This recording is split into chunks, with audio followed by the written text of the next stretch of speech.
Assalamualaikum warahmatullahi wabarakatuh. Untuk pertemuan kali ini kita akan membahas tentang ukuran pemusatan dan letak data. Jadi, sebelum saya memulai materinya, saya akan bahas dulu tentang mengingatkan kalian kembali tentang apa itu banyak kelas, panjang kelas, tepi bawah kelas, tepi atas kelas, dan nilai tengah. Jadi, yang dinamakan banyak kelas di sini adalah banyaknya kelas interval. Jadi ada 7. 1, 2, 3, 4, 5, 6, 7. Itu yang dinamakan banyaknya kelas. Kemudian panjang kelas. Kemarin kita sudah bahas yang dinamakan panjang kelas. Panjang kelas itu kemarin kan rumusnya P sama dengan ring dibagi banyaknya kelas ya. Nah, untuk cara mudahnya, ring ini kan kemarin maksimal dikurangi minimal ya. Maaf. Oke, atau gampangnya gini aja, panjang kelas itu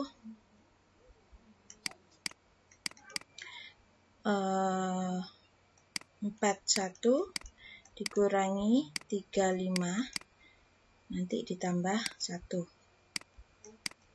Nah, ini gampangnya kalau mau mengukur banyaknya panjang kelas. Jadi ada 7. Kenapa harus ditambah 1? Karena 35 ini termasuk dihitung. Kalau mau manual 35 kan ikut 35, 36, 37, 38, 39, 40, 41. 1, 2, 3, 4, 5, 6, 7. Nah, ada 7. Itu panjangnya kelas. Oke. Kemudian tepi bawah kelas. Nah, tepi bawah kelas ini adalah, jadi ini tepi bawah kelas, itu interval yang bagian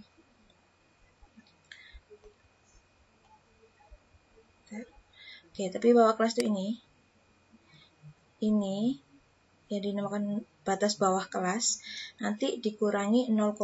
Jadi untuk tepi bawah kelas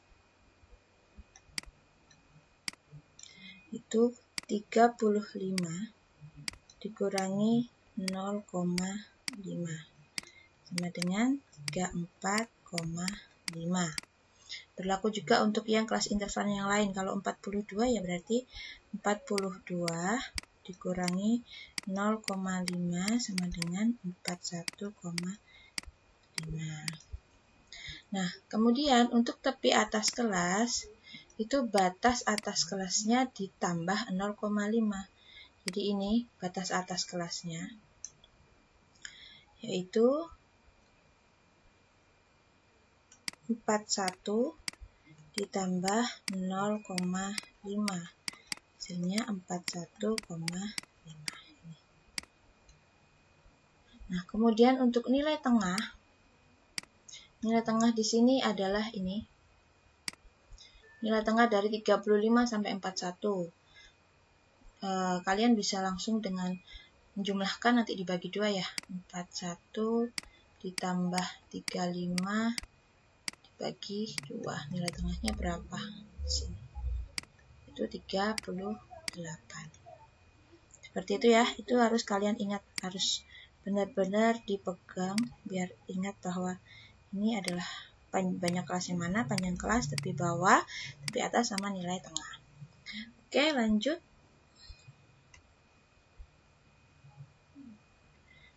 Nah, apa sih ukuran pemusatan itu? Jadi ukuran pemusatan merupakan nilai tunggal yang mewakili semua data atau kumpulan pengamatan di mana nilai tersebut menunjukkan pusatnya data.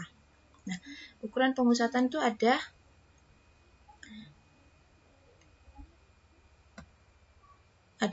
mean, median, modus. Nanti yang kita bahas di sini adalah 3 ini. Mean, median, dan modus.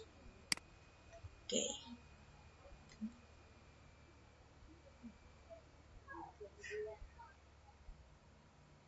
Yang pertama kita bahas dulu meannya atau rata-rata hitung.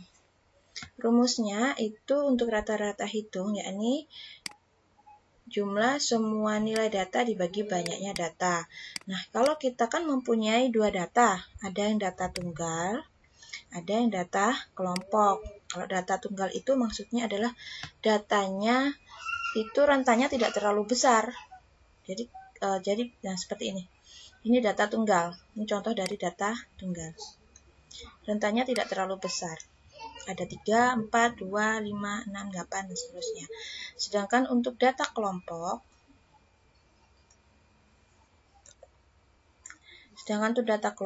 itu adanya pengulangan dan rentang datanya terlalu besar. Jadi untuk rumus rata-rata, kalau datanya data tunggal, kita menggunakan rumus ini, yaitu jumlah X dibagi banyaknya data. Sedangkan kalau data kelompok, itu jumlah frekuensi dikali X dibagi jumlah frekuensinya. Oke, kita langsung masuk contohnya aja.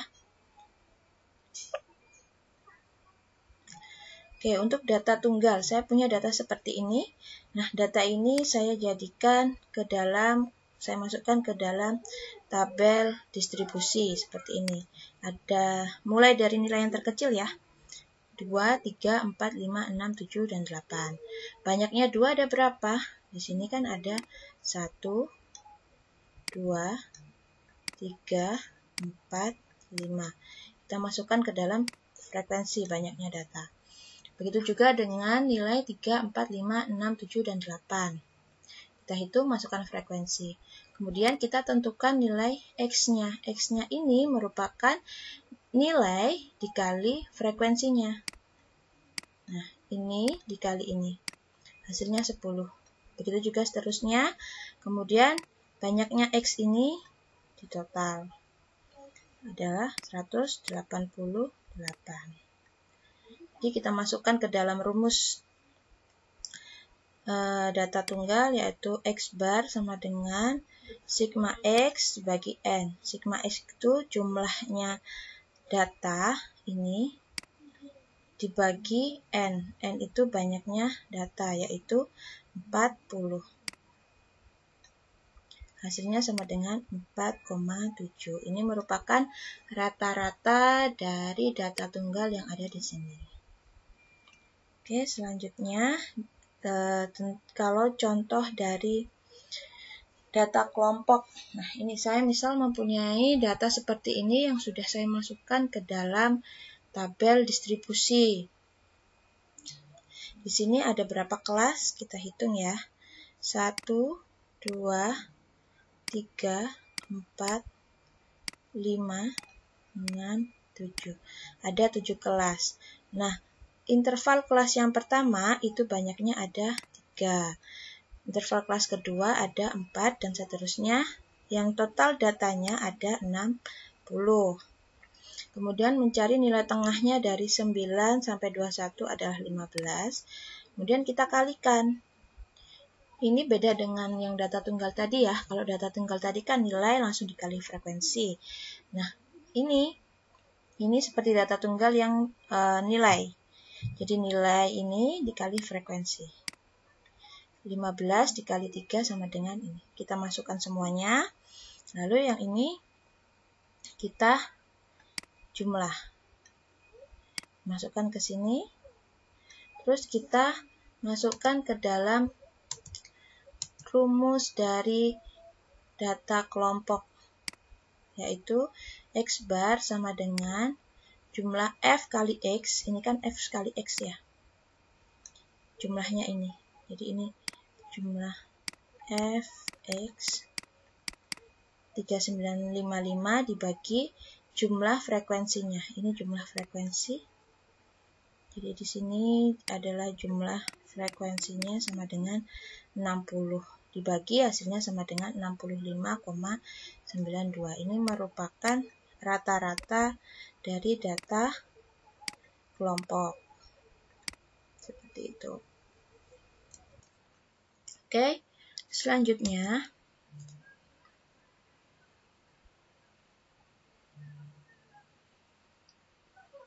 tentang median.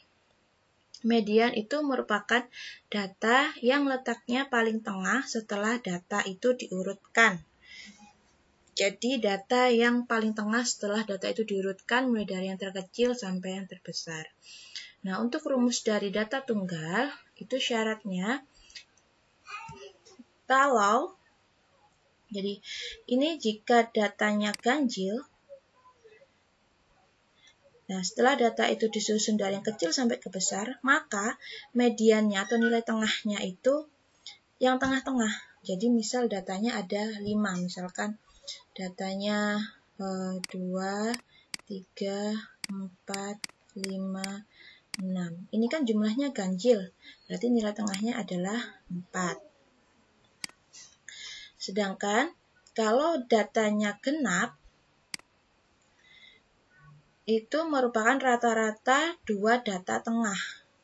Jadi misalkan di sini 2, 2, 4, 4, 5, 6. Yang dimaksud nilai tengahnya di sini berarti ini, karena ini berada di tengah-tengah, kemudian dibagi 2. Jadi ini jumlah terus dibagi 2. Di sini sama dengan 4. 4 ini merupakan nilai tengah atau median.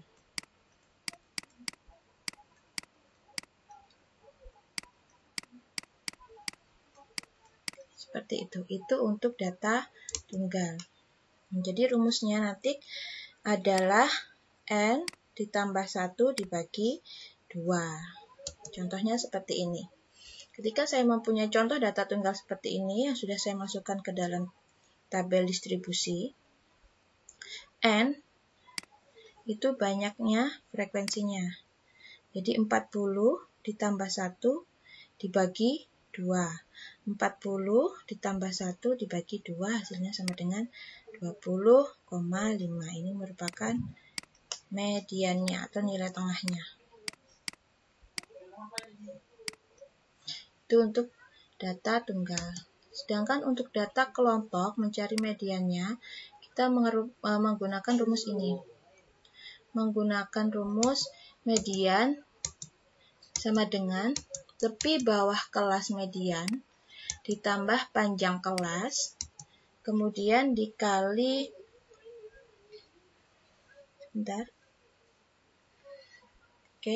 kemudian dikali setengah kali N dikurangi frekuensi kumulatif dibagi frekuensinya.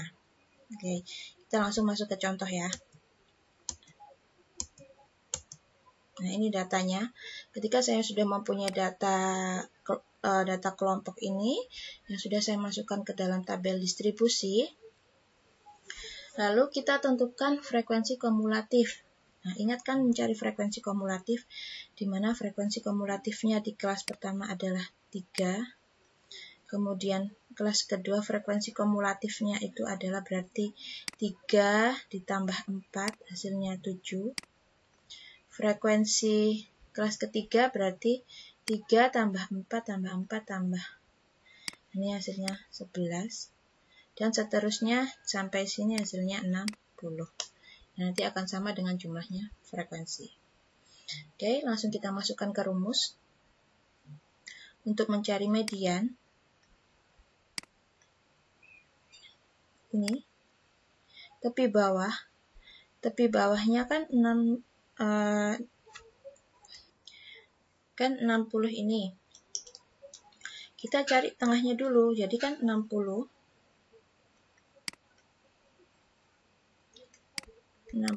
dibagi 2 sama dengan 30. Nah, 30 ini berada di mana? Dia berada di kelas ini. Berarti nilai tengahnya nanti berada di ini. Tapi kan yang namanya nilai tengah kita harus menentukan satu data saja, tidak bisa 61 sampai 73, tidak bisa. Tapi hanya satu angka. Jadi nanti nilai mediannya ada di kelas ini. Caranya kan berada di 31. Kemudian kita masukkan ke rumus tepi bawahnya, yaitu di sini tadi 61 dikurangi 0,5 sama dengan 60,5. Kemudian ditambah panjangnya kelas. Panjangnya kelas di sini adalah 13. Kemudian dikali setengah kali N. N ini banyaknya data 60 dikurangi frekuensi kumulatifnya. Frekuensi kumulatifnya berarti ini. Oh maaf, karena di sini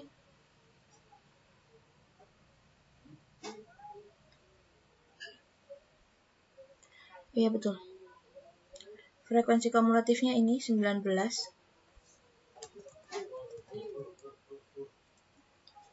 Di bawah kelas median kan frekuensi kumulatifnya nih di bawah kelas mediannya. Berarti di bawahnya ini kan, di bawahnya 31 berarti frekuensi kumulatifnya adalah 19. Kemudian dibagi frekuensinya di sini sama dengan berapa? Di sini kan frekuensinya 12. Nah, ini. Paham ya sampai sini? Jadi saya ulangi. Ini frekuensi kumulatif kelas di bawah kelas mediannya. Kelas mediannya tadi kan ada di sini. Kelas median di sini. Nah, itu di bawahnya. Berarti kan frekuensi kumulatifnya yang ini, 19. Sedangkan jumlah frekuensinya di kelas median itu adalah 12. Seperti itu ya. Kemudian kita hitung.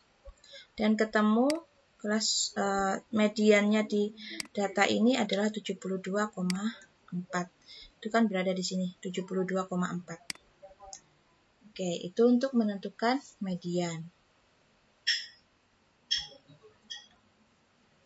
Oke, selanjutnya tentang modus. Nah, modus adalah data yang paling sering muncul.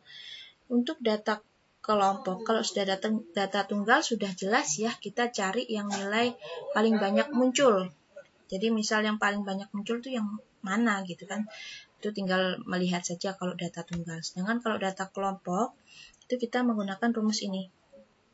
Di mana batas bawah sama kayak tadi sih, cuma bedanya di sini.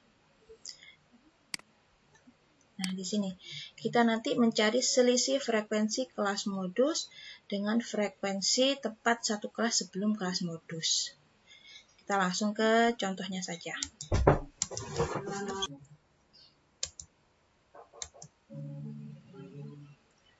Oke. Contohnya, ketika saya mempunyai data seperti ini, kemudian kita tinggal memasukkan ke rumusnya.